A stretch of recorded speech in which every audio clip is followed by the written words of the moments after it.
এবার আইসিডিএস সেন্টারে অনিয়মের অভিযোগ তুলে বিক্ষোভ দেখালেন অভিভাবকেরা। জানা গেছে অন্ডাল ব্লকের মদনপুর গ্রাম পঞ্চায়েতের ডান্ডাদিহি গ্রামের ডাঙ্গালপাড়াতে রয়েছে একটি আইসিডিএস সেন্টার। স্কুলের পড়ুয়ার সংখ্যা 46 জন, প্রসূতি মা রয়েছেন 8 জন। সেন্টারটি পরিচালনার দায়িত্ব রয়েছে শ্যামলী মিশ্র নামে একজন শিক্ষিকার ওপর। একজন সহযোগীও রয়েছেন সেন্টারে। সোমবার সকালে সেন্টারে গিয়ে বিভিন্ন অনিয়মের অভিযোগ তুলে বিক্ষোভ দেখান পড়ুয়াদের অভিভাবক ও স্থানীয় বাসিন্দাদের একাংশ।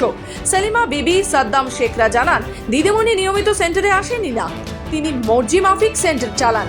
শনিবার অন্যান্য সেন্টার খোলা থাকলেও 65 নম্বর সেন্টারটি প্রতি শনিবার বন্ধ থাকে, ফলে পড়াশোনার ক্ষতি হচ্ছে বলে অভিযোগ করেন তারা। সেন্টারে পড়ুয়া ও প্রসূতি মায়েদের নিম্নমানের খাবার দেওয়া হয়, সে কারণে এই দিনের বিক্ষোভ বলে জানান তারা।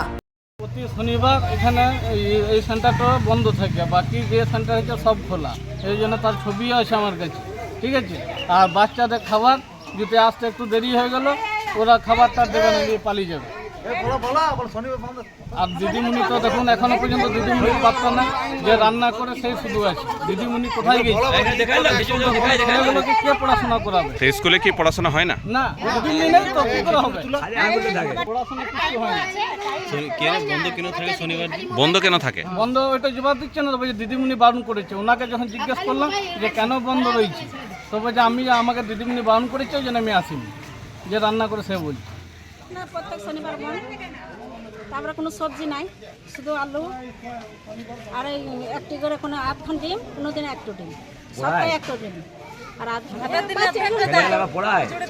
করতে জানে না, আরো ছেলেরা তো শিক্ষা আছে, দিদিমণি আসবে তবে তো পড়াবে।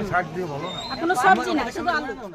বিক্ষোভকারীরা আরও জানান, সেন্টারের শিক্ষিকার বিরুদ্ধে অভিযোগ নিয়ে শীঘ্রই তারা প্রশাসনের দ্বারস্থ হবে।